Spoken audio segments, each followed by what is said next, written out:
These guys have helped themselves the most this spring.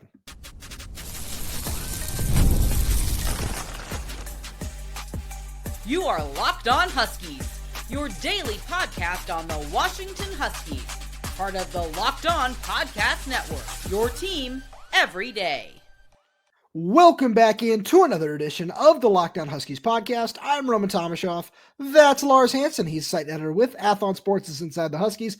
I'm the site editor with Huskies Wire. Thank you for making this your first watch or first listen of the day, as we are part of the Locked On Podcast Network, your team every day. And today's episode is brought to you by FanDuel. Right now, new customers can get $250 in bonus bets when your first $5 bet wins. Lars, we've got a really fun show coming at all day, every day today. But just a quick reminder, right as we get in here, where whether you're listening to this on YouTube, Spotify, Apple Music, Amazon Music, make sure you click that subscribe button, click that little bell as well, so you never miss when we post a new video. Any questions, comments, concerns, leave them down in the comment section below. Leave a like on the video as well. If you're on the audio only side, make sure you leave us a 5-star review. All that really does help us out a lot. And then wherever else you follow us, Twitter, Instagram, TikTok, anything like that, at Locked On Huskies. We've got so much fun stuff coming from spring practices, because there are 7 left that we'll be at.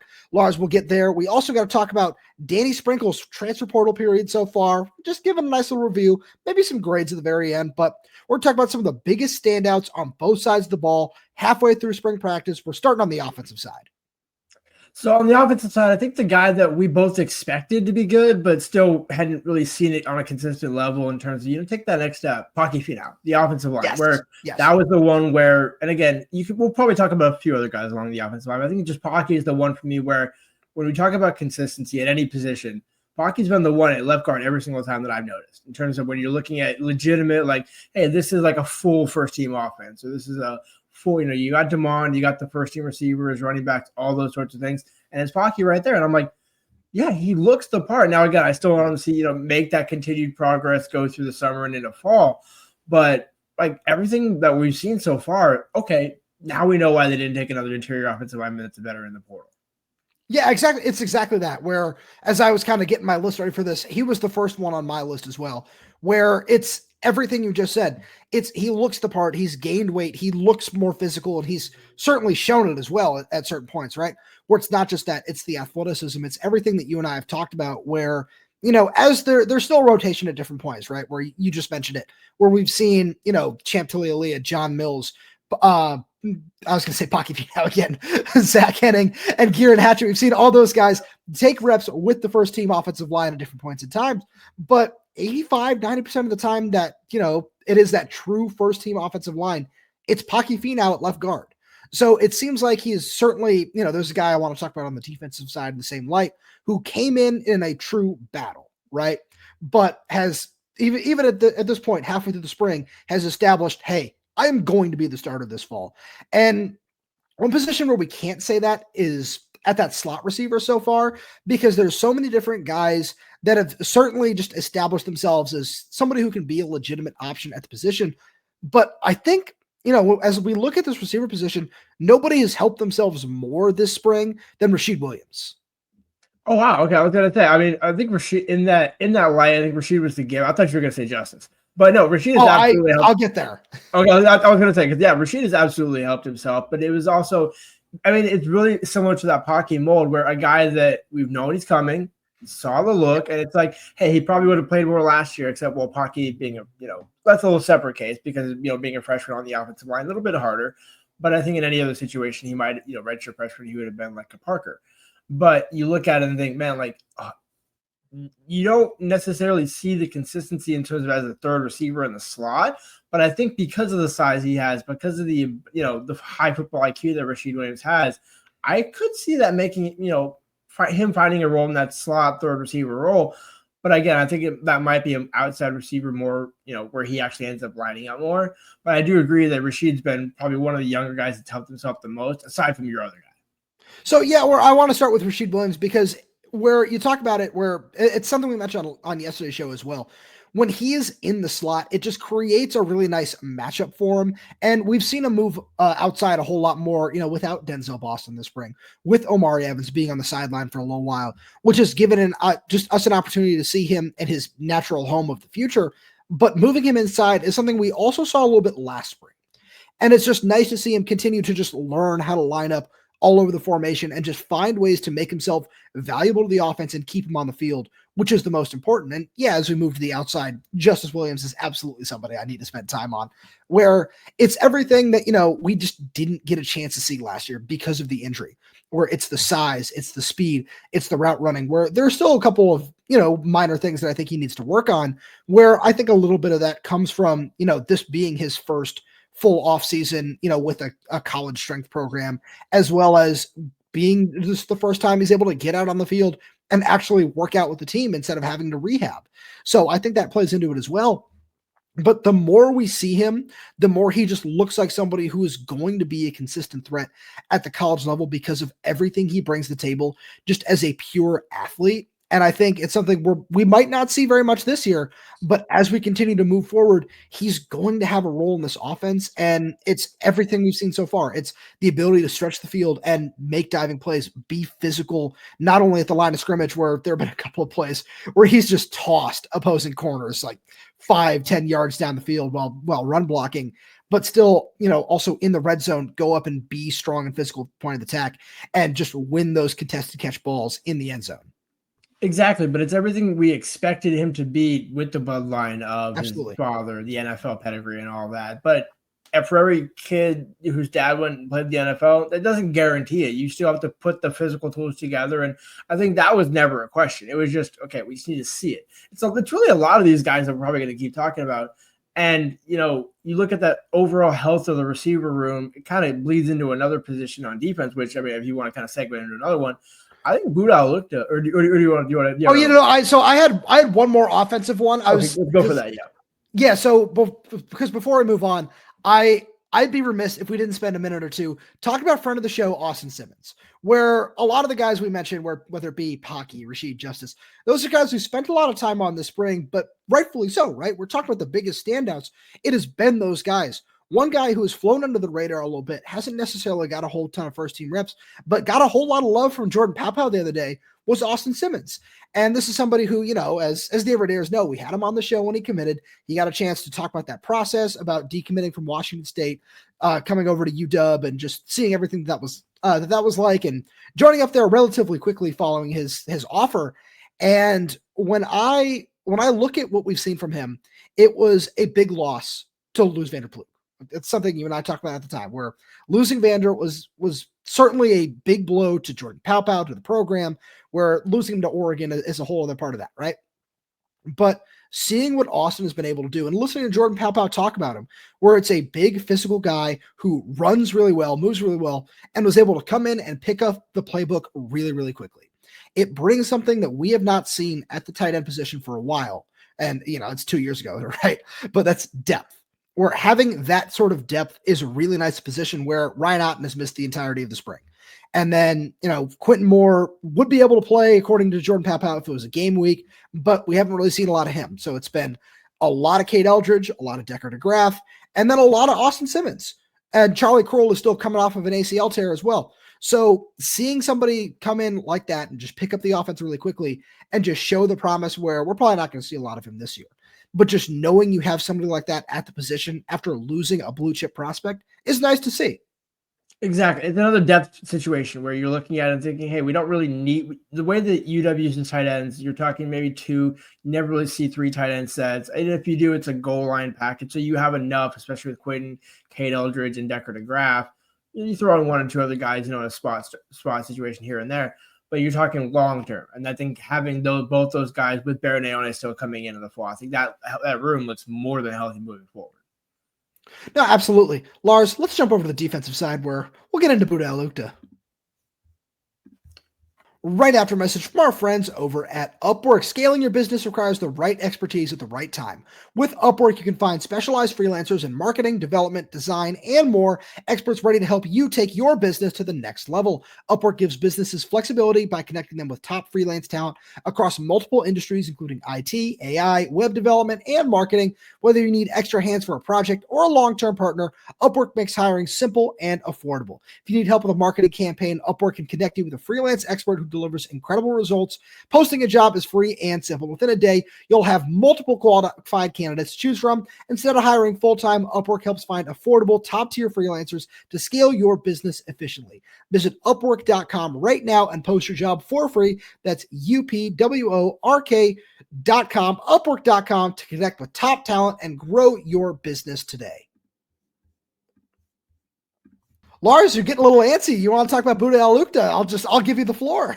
Well, I will say it was a great kind of transition because we were talking about going from tight ends to linebackers, kind of in that similar principle.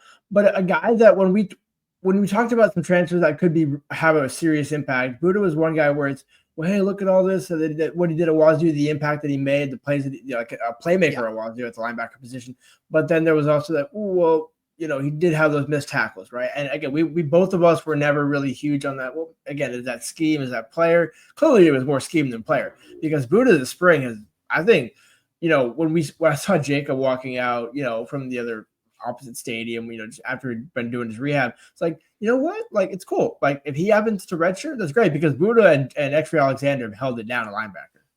Oh, absolutely. Where those are two guys I've been really impressed with. And I want to stick with Buddah there for a second, where it's one of those things where just the more you watch him, the more you see just all those tendencies that did show up on film and why it was so nice to, just prioritize a guy like that in the portal alongside X-Ray, where you look at the two of them right next to each other and you don't know who they are. You'd say those two guys play the same position. You'd be a little shocked just because of the pure size difference between the two guys, but you see how well they complement each other and how well they play off each other. And I'm so just intrigued to see what that's going to look like this fall, because having those two guys can do so much for your run support and just things that Washington really struggled in last year. I'm curious to see what the depth is going to look like behind them. I think that Jonathan Epperson is somebody who's helped himself a lot this spring, just in terms of the physicality, the size that he's shown to have proven to put on even before, he got to Washington. That was really nice to see. And then on top of that, you're just looking for depth where you talk about Jacob Manu with or without him. That's something that you're going to need to have, where without him, you're looking at Epperson, maybe Zadrius Randy-Sala, if he's able to get healthy, depending on what his recovery timeline from the torn ACL looks like. Or you're looking at, Devin Bryant, Anthony Ward, whoever that might be, where the depth there seems solid, but just having somebody like Buddah there to just, I don't want to say act as a stopgap, but just having him, in the mix, whether Jacob's healthy or not, just really adds so much to the room. And that's just so vital to what this team needs in the Big Ten. Absolutely. But I mean, like the one that really kind of, was buried in all of that, and I'm not saying buried in terms of like by either of us, but just kind of when you look at the depth in that list, it's Jonathan Epperson. Like I did not, like he was a linebacker. Like, again, I can play, multiple positions, so it could drop back to a nickel or safety or do whatever you need to do. But just, and when we've seen him at practice, like I'm like, Matt, he grew a significant amount. Let's just say it that much. And enough to where, especially when you think about guys in the Big Ten, like that's a guy who I could see playing this fall. And I mean, we'll talk about a few other guys that are in that freshman class because I do think there's a few others. But man, like you just look at him and it's, especially with Zadrius coming off the ACL and it's all those sorts of things. You kind of looked at Epperson as, okay, well, is he going to be that tweener? Or is he going to be, well, it's not a tweener situation. It's just we'll find a few places for him to play because the size and his like instincts are just checking out all over the place. Yeah, absolutely. Where I got to switch gears for us here, because the biggest winner of all of everybody so far, in my opinion, and we're getting to him now as 14 minutes on our little timer up here, it's Rashawn Clark. Like nobody has helped themselves this spring more than Rashawn Clark. I was a little stunned. You didn't want to lead with him, but I understand, why with Buddah and everything like that. But Rashawn's got 4 picks so far this spring through one-on-one drills, some 7s and 11s as well. But just in terms of, it's what we talked about earlier with Paki, where it's, hey, we expect this guy to play a significant role, probably start, where you and I have been saying the same thing with Rashawn Clark throughout the winter. And now it's, you see them just going through walkthrough stuff where they're doing install, and it's Rashawn Clark has been the first team nickel. And just everything points to Rashawn Clark locking down that starting spot, which just hasn't been a surprise because we've seen just the growth in terms of the athleticism, what he's been able to provide compared to what he did last fall. And he looked solid last fall, but he has very clearly taken such a significant step forward in his game. And it's not just his coverage ability, what he can do, as a defensive back. It's his ability to step up and run support and just his willingness to play that role in this defense as well. And he's somebody who, the more I watch, the more I think is just going to be a significant piece for this defense this fall. Oh, I absolutely agree. I mean, when you think about like when Arizona landed his commitment, like that was why they prioritized him, and you could see that. Yes. And when he ended up sticking around and rejoining Jet at Washington, it was, ooh, okay, cool. Like you got a local guy, 4-star, like promising. It's like, no, you got a guy who's going to play and star on your defense. And we didn't necessarily think of it at the time, and especially it didn't help last season when we didn't see him, a huge amount. But again, when you look at the depth last season, probably hard for him to do that anyways. But this was the spring where it's like, hey, if you're going to break out, we don't need to go look in the portal. Where we talked about this the other day, where do you really need to go and make any additions in the portal? No, because all the young guys are taking that next step. And like Rashawn's the one guy where it's like, yeah, I kind of just view him as a starter. All right. I don't really think, I mean, there's still a battle, and I'm sure that, you would go into fall camp saying, hey, like these are the guys competing. But no matter what, Rashawn's going to find his place. I don't want to say in the 11 somewhere, but I'll just say like in the depth chart, no doubt. Like he's going to be a guy, and it's because like what you said, he makes the plays. Now, again, some of those are in one-on-ones. I tend to just lean more towards the 11-on-11 interceptions and plays like that. But even so, in there, like he's the thing that makes Rashawn impressive is, and he comes at you fast. Like the speed that he has, I mean, no pun intended, but like when he came, towards the sideline at us at one of those practices, and I was like, oh wow, like he's got that speed to come right at you. And it's also, by the way, does have the size to hold up, so it's not like a guy where you're worried about, hey, he's got speed, good instincts, but you're going to lose some traits over here. It's like, no, overall he passes the bar. No, absolutely. That's one of the really intriguing things about him, where you might not be willing to go so far as to say he's going to be one of the 11. I will go that far. I'm just, from everything we've seen, I'm very comfortable saying that I think he's going to be the starter this fall, because he has just done enough and proven enough to, in my opinion, just earn that spot. But we need to talk about the defensive line, because I think we've seen some significant improvements there at multiple positions. And we're when I talk about that edge outside linebacker role, but I want to stay on the inside for at least a minute or two here, because I think that Elinneus Davis has been the biggest winner, where, I was, when I just kind of thinking there for a second, I wanted to mention Ontario Thompson first, because I believe he's been the best player we've seen on the defensive line so far this spring. But at the same point, I think that he's just kind of come in and done what we expected of him. Where I look at Elinneus Davis and I say, this is somebody who is very clearly taken another step forward in his game, and is, especially in this scheme, going to find a whole bunch of ways to thrive. Absolutely. I mean, I think, it's probably worth noting that we didn't mention Damon in the first segment as a standout, but he's been standing. So I think there's like a certain character of guys that like, hey, you know what? You're like, we expected you to do that. Where I was right. Like Adam Muhammad as well. Yeah. Jonah Adam. Exactly. Just for clarification. Like, oh, wow, you guys didn't mention Denzel or right. It's like, well, there's a reason for that, but I absolutely agree. In a similar mode to how we started this episode with Paki, where the guy that you didn't go out and get anybody in terms of, you had to get Ontario, and if you D lineman in the portal, like you had to load up that position, but you also knew Elinneus was that guy coming along, and neither of those transfers were going to preclude him from kind of evolving and taking that next step.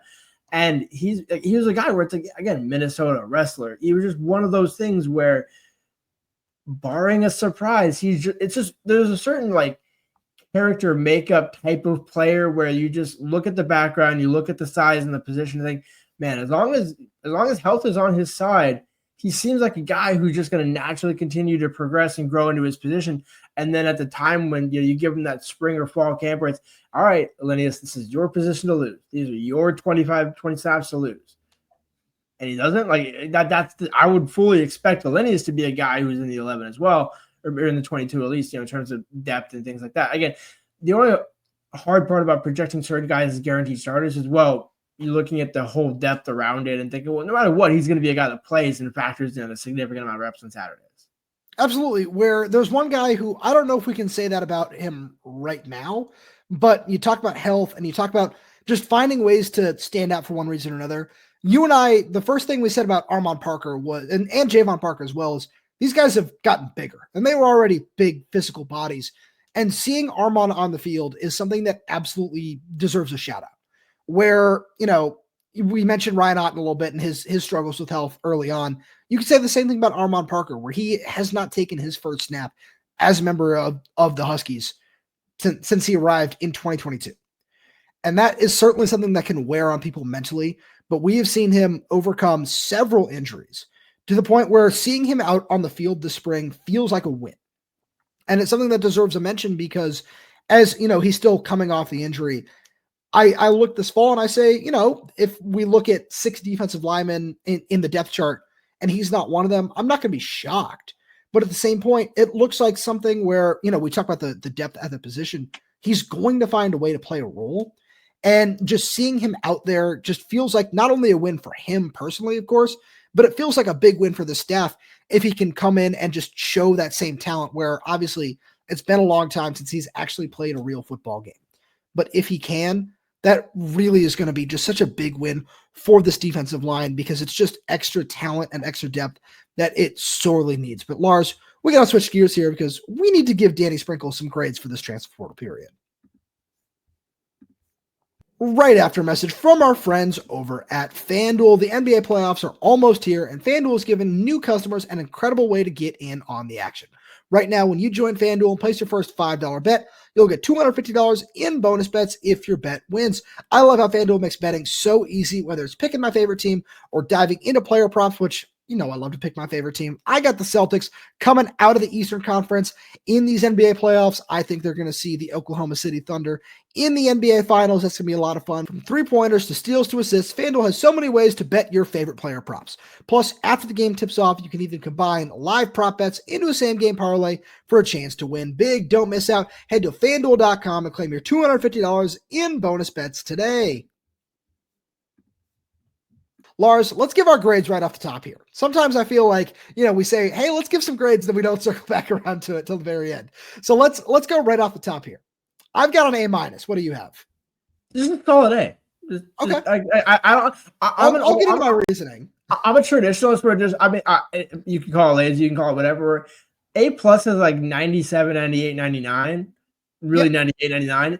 Everything else is kind of just an A. Like, you know, I mean, yes, you can get the A- 90 or whatever, but I agree. But which is why I'm curious to see why you said A-. But the reason why I say A is everything that we needed, Danny Sprinkle knew he needed to address for his team, he's done it. Now, again, is it totally finished? Is this the exact roster? Who knows? Maybe, maybe not.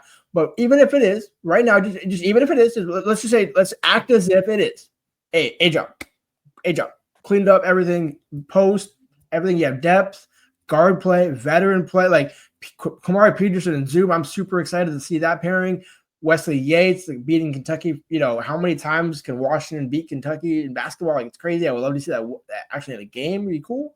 But, you know, you look at that and think, like, that's why you went and hired Danny Sprinkle last year, because he knows how to construct a team, finally learned how to play in the Big Ten, what he needed in the Big Ten, went and got it this fall or this offseason. No, I absolutely agree with you there. And that's the thing where I have an A- because it could still get better. Where I look at it and I say, you know, we got to talk about Cedric Coward, the Washington State guard, who's one of the top 10, 15 players in the transfer portal, I believe, in terms of the On3 industry rankings. But that's the thing where you nailed it. You hit every single need where, you know, Jasir Renter, you got him. You got Hans Steinbach in the 2025 class where, you know, technically those don't count when we're talking transfer portal, but they still count in terms of player acquisition for the roster, obviously, for the next season.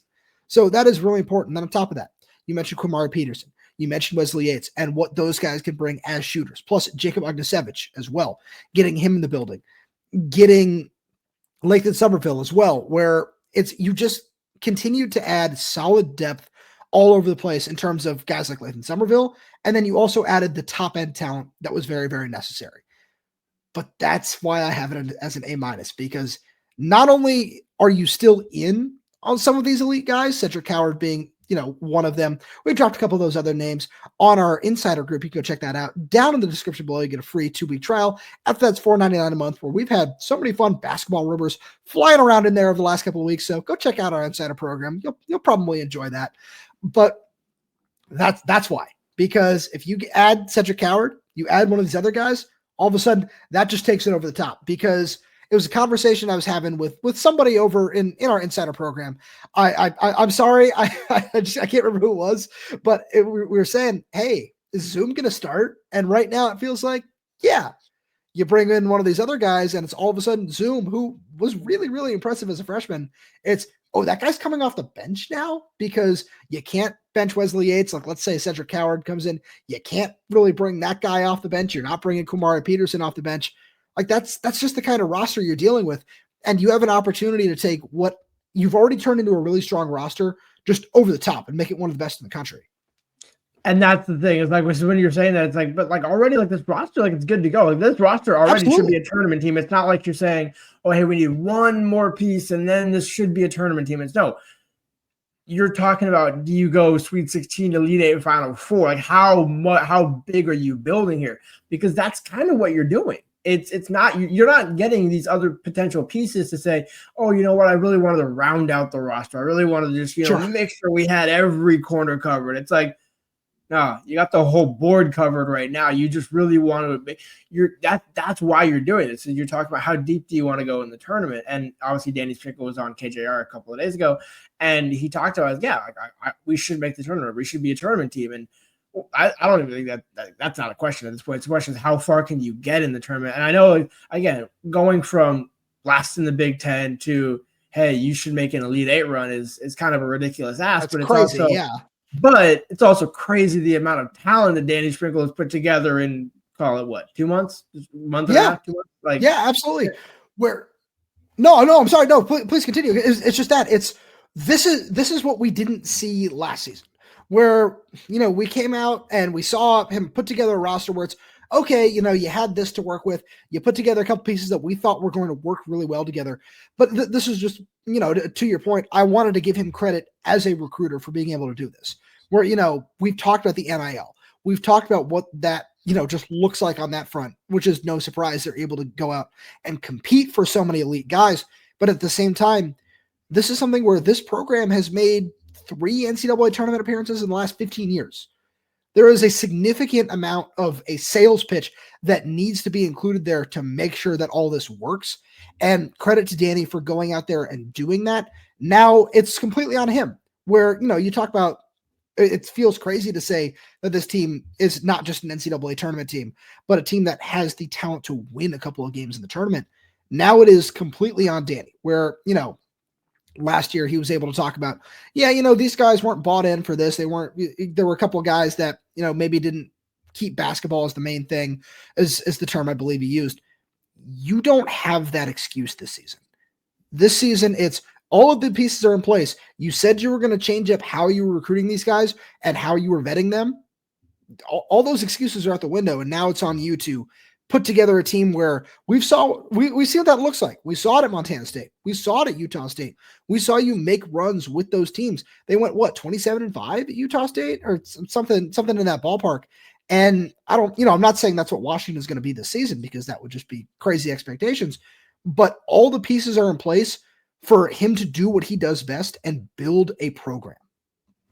Absolutely. It's exactly he's like a basketball junkie, where that's the type of guy he is, where in a way where, and again, I obviously, you know, somewhat trigger running if you're offended by the word junkie, but just the whole point of, like, the reason why I mentioned that interview on KJR was because, like, if you listen to him talk, like, he's not happy about last season. And again, he takes full responsibility for it. That's the other thing, where he'll still say, like, hey, you know, I didn't know the right players, this and that. But I didn't have the right players. I need to now go and get it. He's not saying, hey, you know, I did everything good. These guys turned out not to be as good as I thought, or whatever, kind of pushed it onto the players. Right. It was in that way. And in a way where, to, you know, push it to your favorite sport, baseball, last season you moneyballed it. You got DJ Davis, good 3-point shooter, but again, wasn't really consistent. Now you are the Red Sox. Now you are the Dodgers, where you're actually really spending money, where you're really, and again, obviously a little different stratosphere in terms of spending with those two teams. But again, my point is they spend, you know, $120+ million salary, you know, payroll and that sort of thing. Where obviously the Huskies don't have that. Let's be clear. I know NIL is getting, you know, crazy and numbers are being thrown out there, you know, insanely, but it's not near that. But the point is where it's like, you know what, let's go get the high price free agent. Let's go get the priority draft picks. And now we have like 5 first-round draft picks. You know, in terms of freshmen coming in with JJ Maniquit, Corlin Moore, and then Matty Troy. Like, that's the thing. You did everything in the high school class and in the portal. You have 2 different types of a top 10 class. That's the key for me. No, it's exactly that.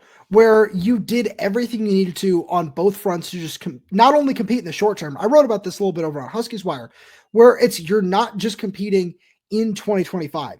It's you went out, and the high school class after adding Jasir Rencher is now ranked number 5 in the country. You went out and you said over on Huskies Wire, the player I just described as the linchpin of all that is JJ Mandequit, where you went out and grabbed who, Danny Sprinkle called him the toughest point guard in the country, and just a true point guard, a true, distributor, ball handler, everything that you need just from that position of the future, where he can just kind of hold everything together. And you look at it where, he doesn't seem like a one and done guy to me. Cortland Muldrew, Jasir Rencher, even Nico Badalo to an extent, where I think he's got a couple things that he can work on in terms of, gaining weight. They don't feel like one and done guys for me, where I look at what this roster is right now, and it's, you see the short-term vision with Ogdasevich, with Peterson, guys that are going to be here for one season, and what they can do to bring it back to football, to lay the foundation, as Jed Fish has said time and again. And now it's on just these freshmen as well to do that and continue to take it a step further and continue to just build Danny's long-term vision, because it seems like he's somebody who wants to do that for a long time here in Seattle. Lars, as always, thank you so much for being here. Thank all everydayers tuning in. We really do appreciate your support. We got so much more fun stuff coming for you throughout the offseason. So please make sure you subscribe wherever you get your podcasts, whether it's YouTube, Spotify, Apple Music, Amazon Music. We're there. We're everywhere. We're updating this channel with new content every single day. So make sure you click that like button, click that little bell. You should never miss when we post a new video. If you have any questions, comments, concerns, drop them right down below in the comments section. And if you're audio only, please leave us 5-star reviews. It does help us out a lot. Thank you so much for tuning in, and we'll talk to you on Friday.